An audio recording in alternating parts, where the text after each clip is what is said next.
Good evening बच्चों।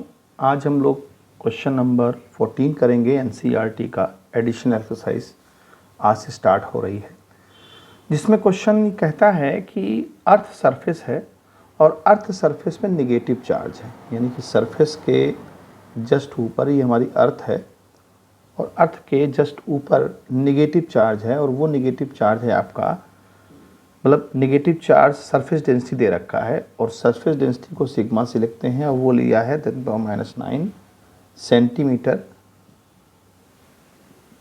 पर square metre. ठीक है, तो इसमें इसने बोल दिया अब द पोटेंशियल, कहता है पोटेंशियल डिफरेंस 400 किलो वोल्ट है between top of the atmosphere and surface, यानी ये सरफेस और इसके ऊपर टॉप, यानी एटमॉस्फेयर का टॉप हमारा मान लीजिए ये है, एटमॉस्फेयर का ये टॉप हमने मान लिया, जिससे हमारा अर्थ घिरी हुई है, कवर्ड है इस एटमॉस्फेयर से। तो इसके देखिए, अगर यहाँ अगर ये नेगेटिव चार्ज है तो अर्थ के सबसे टॉप सरफेस पर पॉजिटिव चार्ज होगा। ठीक है, अर्थ के सरफेस पर पॉजिटिव चार्ज होगा। अब ध्यान दें, जब ये पॉजिटिव चार्ज है और ये नेगेटिव चार्ज है तो उसके बीच में उसने बोल दिया कि 400 किलो वोल्ट का पोटेंशियल डिफरेंस है। यानी हम जानते हैं कि पॉजिटिव और नेगेटिव जहाँ कहीं होगा, कहीं प्लस होगा और कहीं माइनस होगा, तो उसके बीच में एक पोटेंशियल डिफरेंस अप्लाई हो जाता है, और वो पोटेंशियल डिफरेंस हमको दे रखा है 400 किलो वोल्ट का। कहने का मतलब 40,000 या 40,000 नहीं, बल्कि ये 2 जीरो ये हैं, इकाई दहाई सैकड़ा हज़ार 10 लाख, इकाई दहाई सैकड़ा हज़ार 10,000 लाख, 4 लाख वोल्ट का पोटेंशियल डिफरेंस इस दोनों सरफेस के, यानी दोनों सरफेस के बीच में होगा, एक जो टॉप की सरफेस है और जो हमारी अर्थ सरफेस है।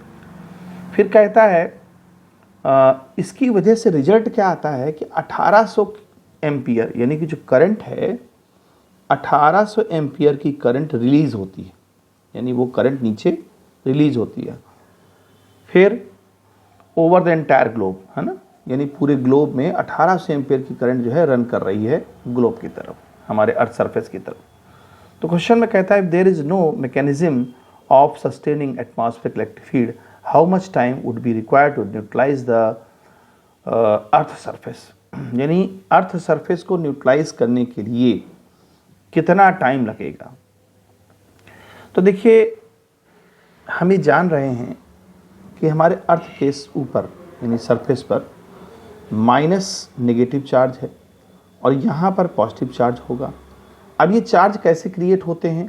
देखिए, जो सन की रेज होती है, वो सन की रेज हमारे जो गैसें हैं चारों तरफ उनको आयनाइज करती हैं, क्योंकि सन में फोटॉन एनर्जी होती है H, और वो एनर्जी क्या करती है, हमारे आयंस को ब्रेक कर देती है, मतलब जो हवा में जो आयंस होते हैं उनको अलग अलग कर देती है, प्लस अलग करती है, माइनस अलग हो जाता है। तो माइनस अगर यहाँ है और प्लस यहाँ है तो इनके बीच में एक पोटेंशियल डिफरेंस क्रिएट हो जाता है, जो कि दे रखा है 400 किलो वोल्ट का। क्वेश्चन में कहता है कि इसको न्यूट्रलाइज करने के लिए, यानी चार्ज को न्यूट्रलाइज करने के लिए कितना टाइम लगेगा कि चार्ज न्यूट्रलाइज हो जाए। देखिए, ओवरऑल जो ये बात कह रहा है कि चार्ज न्यूट्रलाइज हो जाएगा, ऐसा चार्ज तो न्यूट्रलाइज होता ही है, क्योंकि अर्थ सरफेस है, सरफेस का पोटेंशियल 0 होता है। इस सरफेस का हम जानते हैं कि पोटेंशियल 0 होता है और इसका हाई पोटेंशियल है। तो हाई पोटेंशियल से लो पोटेंशियल में चार्ज रन करेगा। चार्ज रन करने का मतलब करंट प्रोड्यूस होगी।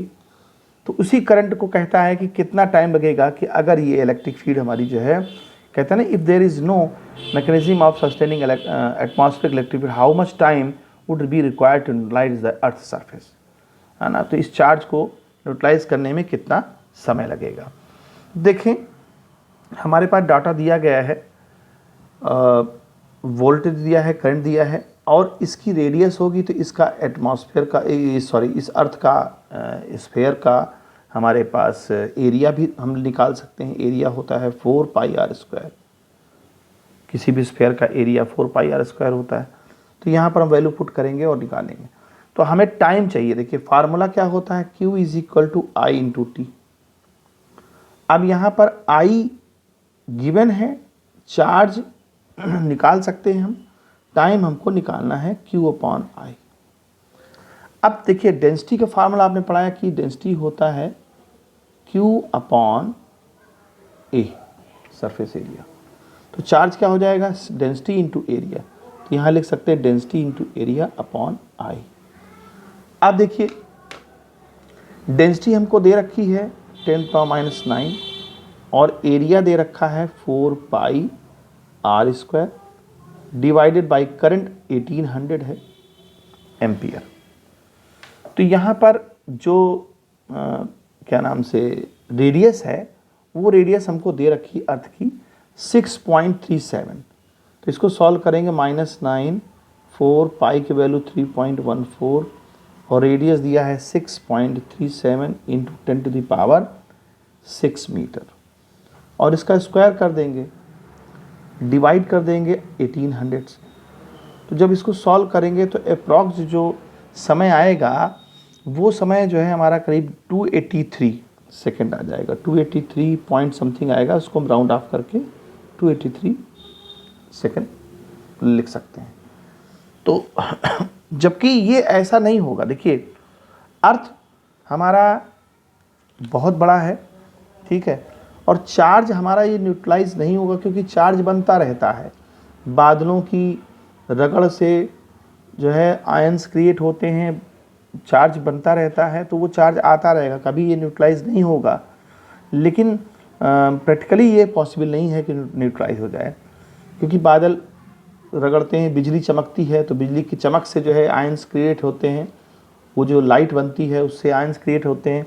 तो आयंस रहते हैं लेकिन हमको महसूस नहीं होता है क्योंकि अर्थ इतना बड़ा है, अर्थ का सरफेस इतना बड़ा है कि हमको ये करंट महसूस नहीं होता है। इसलिए हमें कोई पता नहीं चलता है करंट आ रही है, हम पे लग रही है कि नहीं लग रही है। तो ये सारी चीज़ें जो है बड़े स्केल में हैं। तो इस तरह से टाइम हमको इतना दिया है 283। तो उम्मीद है बच्चों आपको समझ में आया होगा। Good bye.